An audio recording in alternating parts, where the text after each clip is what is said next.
Hey class, and welcome to Church History 1. My name is Richard Hovader. I'm the professor for this class this term, and I am so excited to be able to join you during this term as we begin to look through the early years of the church through the time of the Reformation, so approximately AD 33 to 1517. I love studying the early church, and I hope that this time will be beneficial for you. I hope that you will grow in having a greater and deeper appreciation for the church and for the saints who came before us as they sought to uh, study Christ, to know the scriptures more and more, and to live that out daily. And so, through our time together, we're going to look at um, the beliefs of the early church. We're going to look at how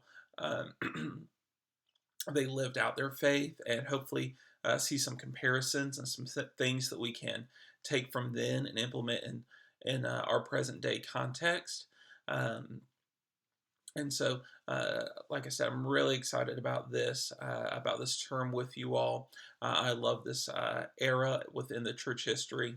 And so, if you have any questions as we go along, please feel free to ask, to communicate, those kinds of things. So, in this welcome video, I would like to just go over the text that we'll be using over these next 11 weeks. And so the first one that you see there is Ancient Christian Devotional, a year of weekly readings, Lectionary Cycle A. And so that would be this book here. It'll look something like that. And make sure you get Lectionary Cycle A. So this book follows the Lectionary Cycle A. So within church history, or within the church, there's a church calendar that follows cycle A, cycle B, or cycle C. And so this year will be in cycle A. And so that will begin with week 1. You'll see it say week 1 right here. And then it'll say November 27th through December 3rd. Now, how we use this book, I'll explain when we get to the assignments. This will be the book that you'll use in your journaling. The second book is called The Story of Christianity. It's a second edition. Um, and It's the first volume. And so this is our primary textbook, if you will. And so this is going to be what supplements my lectures the most. And so in the Story of Christianity, it's a very readable book, very easy to read book, and it just kind of walks you through the story of the church, the story of the Christian faith from beginning to present day. We'll stop with the first volume because we'll get to the second volume um, in church history too. But that's going to be our primary textbook. And so the third book that we'll be using is this documentary reader. It's called Life and Practice in the Early Church. Uh, Life and Practice in the Early Church. And I'll explain this book momentarily when we get to the assignments as well. Um, and so, with these books combined with our lectures, we're going to try and accomplish several course objectives. So, upon successful completion of this course, you should be able to recall key figures and dates from church history. You should also be able to explain and summarize the contributions of key figures to the church. You also should be able to identify major events and themes that help mold the church to where it is today. Fourthly, you should be able to analyze and interpret primary sources from the time of the apostles until the Reformation. And then lastly, you should be able to understand the lessons from the history of the church related to its mission and theological orthodoxy. Now, the way in which that we're going to uh, measure, your performance in obtaining these objectives is through several different. The first is exams. So there will be a midterm and a final exam.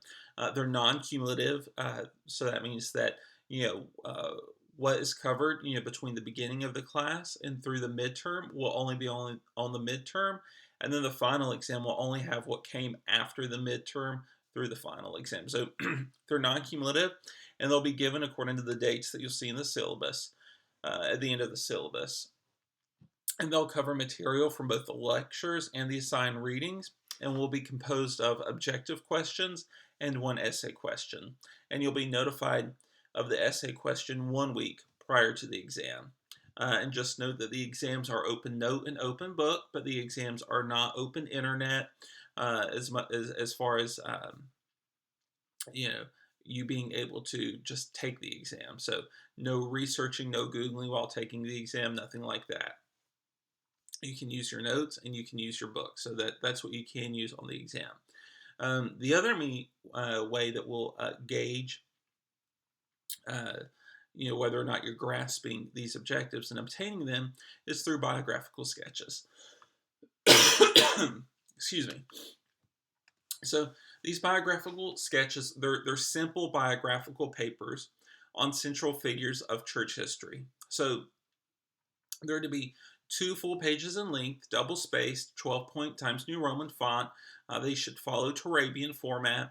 And there will be a total of 4 papers having you examine the contributions of each person to the church. And so with this, you must consult at least one resource outside of your textbook and cite it in a bibliography. And you'll see the schedule for the due dates and for the people that we'll be covering then as well. And so don't overthink this. This is a biographical sketch. What I want is for you to identify the person, and again, that's in the schedule at the end of the syllabus. I want you to identify the person. And when I say identify, what I mean by that is that I should be able to read your paper and know exactly who you're talking about without you ever having to mention their name. So the first person that comes up, it's due next Monday, is a biographical sketch on Irenaeus. So with him, I should be able to know that you're talking about Irenaeus without you ever having to mention or have to mention his name. And so with that said, I do not want a paper that says, Irenaeus' favorite color was blue, and he liked cake, and he was born in Europe, whatever. That does not identify Irenaeus. Now, a part of this paper will require some basic biographical information like that, but that does not identify that, because there's been millions of people in all of history with which that can be assigned to. And so you would want to include, like, Irenaeus. He wrote this book called Against Heresies. Look how thick it is. And you can describe what this work was about and why he's known for it and why this was his most famous work. Or Martin Luther. There were lots of German monks, but there was only one person who nailed 95 theses. So in your paper, what I'm looking for in these biographical sketches are things that actually identify that person. Giving me a paper full of just random facts that could be true of many people does not identify that person. And so I'm looking for what identifies that person. What makes Irenaeus Irenaeus? What makes Richard Richard? What makes you you? I share lots of things in common with other people, but there are certain things that's only true of me. And so I want to know what those things are about those people. So another thing that, another assignment that we'll do is I would like for you to keep a journal. And so your journal is going to be based on this ancient Christian devotional for the appropriate week. So each weekly entry should only be about 250 words. Just 250 words, and this will be due weekly. And so this is our first week of the term, and so next Monday, you're to have your journal entry completed for this week 1. And so our weeks are going to correspond with the weeks in this book. Now, I realized that there was a discrepancy between the syllabus and what was posted in Populi, and so if you do not have this book in time to get the first journal entry completed by next Monday, that's okay. Just send me an email. I'll gladly extend another week or two, so you'll be able to get that. I realize that was an error on my fault, um, and so I don't want to penalize you for that. But with this book, I do want to take a moment to walk through it. So each week, you're going to have a theme from Scripture, and you're going to have an opening prayer along with an Old Testament reading, and then you're going to have commentary from various church fathers. You'll have a psalm, you'll have a New Testament reading, and you'll have a gospel passage to read as well. And then you'll have a closing prayer. And so, with this, what I would like to do, or kind of my goal in this, is not to just give you factual information about church history, not just to engage your brain, but I want to engage your heart as well, and move you to have a greater love of the Lord and take that back to your local church. And so this assignment is good because it gives you little snippets of um, primary sources, uh, little snippets of actual writings from these people in church history that we'll be studying, but it's not overwhelming. It's just little bits each and every day that you'll be getting. And so when I do this, I like to uh, read and meditate on the Old Testament passage on Monday. I like to read and meditate on the Psalm on Tuesday. I like to read and meditate on the New Testament passage on Wednesday. Normally like to read a proverb on Thursday, and I'll read the gospel passage on Friday.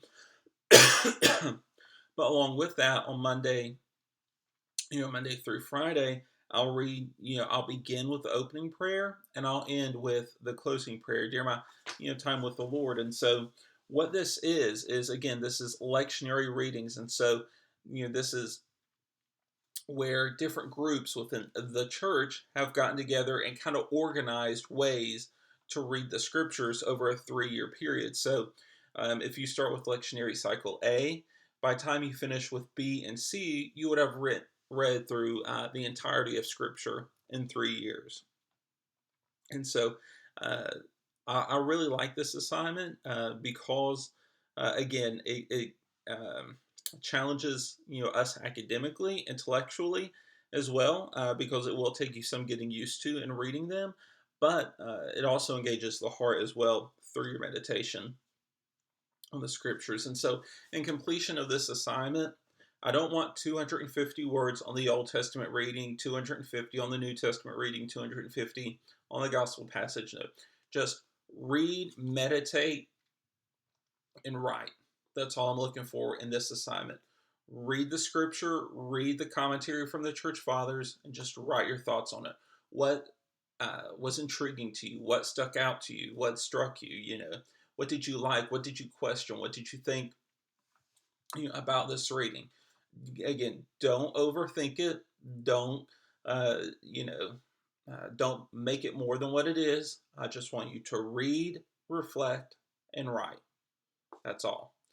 And then another thing that we'll be doing is we'll have discussion participation. So, with this being an online class, we miss a lot of in-class discussion and interaction. And so the best way to try and make that up is through participating in the weekly discussion board. And so each week you're to share your thoughts and ask questions related to the reading and the lecture.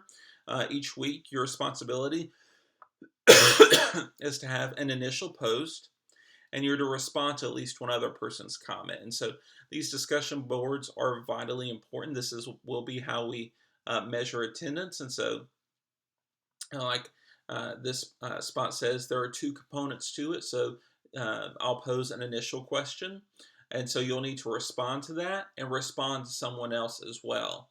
And so to get full credit, to get the full 100 points, each week, you'll need to do an initial post and a response. If you only do an initial response, you'll only get half credit. But you will need to respond in order to be counted present for the week. You'll need at least one response to be counted present for the week. And then the last way that we'll do that is through to measure us achieving these objectives is through the life and practice report. And so that will be coming from this book. And so what I would like for you to do here is to pick 2 chapters to read and answer the questions below according to your church tradition. So there's not a minimum page length that I'm requiring for this, but I do expect complete answers. I would say that 2 solid paragraphs for each question would suffice. Uh, and do not combine your answers on these questions. Answer the questions for your first chapter, then answer the questions for the second chapter. And so, like I said, there's 4 questions here, but overall you'll be answering it, 8 times. And so you'll answer these 4 questions for the first chapter you choose, and then the 4 questions for the second chapter that you choose. So those questions are, what summary can you provide on the chapter? So just give me a summary of the chapter. What struck you most about the selected readings? How has the church evolved on these views? And what, if any, specific practices do you think the church should adopt back into practice? And so what this work is you'll see it broken up into 6 chapters. The first one is entering the community, baptism in the early church. The second one is assembling the community, worship in the early church. The third is instructing the community, proclamation in the early church. The fourth is uniting the community, the Eucharist in the early church. The fifth is expanding the community, evangelism in the early church. And the sixth is leading the community, church officers in the early church. So what I want you to do here is pick one of these chapters and answer those questions. And so if we start with baptism, for example, that'll be on page 5. What the author here does, Dr. Steve McKinnon, is he will provide his own kind of synopsis of what he has found to be true in the early church related to baptism. But then what he'll do after that is provide the source material to prove that. And so on chapter 7, we have the Didache, which is the earliest document that we have related to some early church practices. And so, and then you'll see, Tertullian, his writing on baptism. Justin Martyr, we'll see that his first apology, you'll see an excerpt there. And so I do want you and I do expect you to read through these source materials, through these documents. Do not just read his little summary before these, but read the summary and then also read the source material as well for each chapter, so you have a solid understanding of what is actually taking place and what the church has believed and how our thoughts have evolved on these different things. And so again, I don't put a minimum page number for these, but I do think a solid 2 paragraphs for each question would suffice. I do want good, solid answers. I don't want fluff. I want to see that you're actually engaging with the material and thinking about it. I definitely want to see you thinking about these questions and the material. Pardon me. And so with that said, you see the course breakdown. 20% of your grade will be based on your midterm exam, 20% on the final exam, 20% on the biographical sketches, 20% on the discussion, 10% on your life and practice, and 10% on your journal. And then you see the grading scale there, like policy, so forth and so on. If you'll jump down to our last page, you'll see our schedule. So this week, you'll watch the lecture, and then you're also responsible for reading from the Story of Christianity, chapters 2 and 3. Excuse me. Next week is chapters 5 and 6. And you'll see that your first biographical sketch is due, along with your journal entry. And then you can just follow the schedule on down from there. I do want to note your midterm exam is January 8th. Now that is after we come back from our Christmas break. But with that said, I'm going to make that midterm exam open from before Christmas through then, so you don't have to try and retain everything for those 3 weeks that we're off, or 2 weeks that we're off there. And so as you continue on, January 22nd, You have another biographical sketch that's going to be on Augustine of Hippo. December 18th, your biographical sketch for Athanasius is due. And then February 12th, your biographical sketch on John Huss is due. And so that sums up the assignments for the class. And so, as I said in my welcome email, we're going to have lectures and videos posted, Monday, Tuesday at the latest of each week.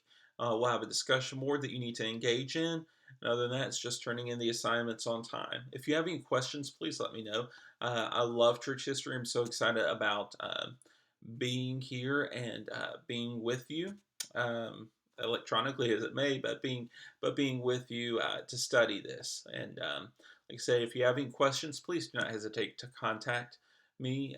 With this being an online class, we do lose a lot. We lose body language in our communication. We lose just simple interactions, daily interactions. And so, if you have any questions or concerns, please let me know. I'm here to support you. I'm here to help you have a better understanding of church history, and anything I can do for you, please let me know. Also, do want to say that there is a discussion board for prayer requests, and so I've seen that some of you have went ahead and posted there. Thank you for that. I'll be praying through those, so please continue to post as you see fit there. And if you have any questions, please let me know. Take care, and God bless.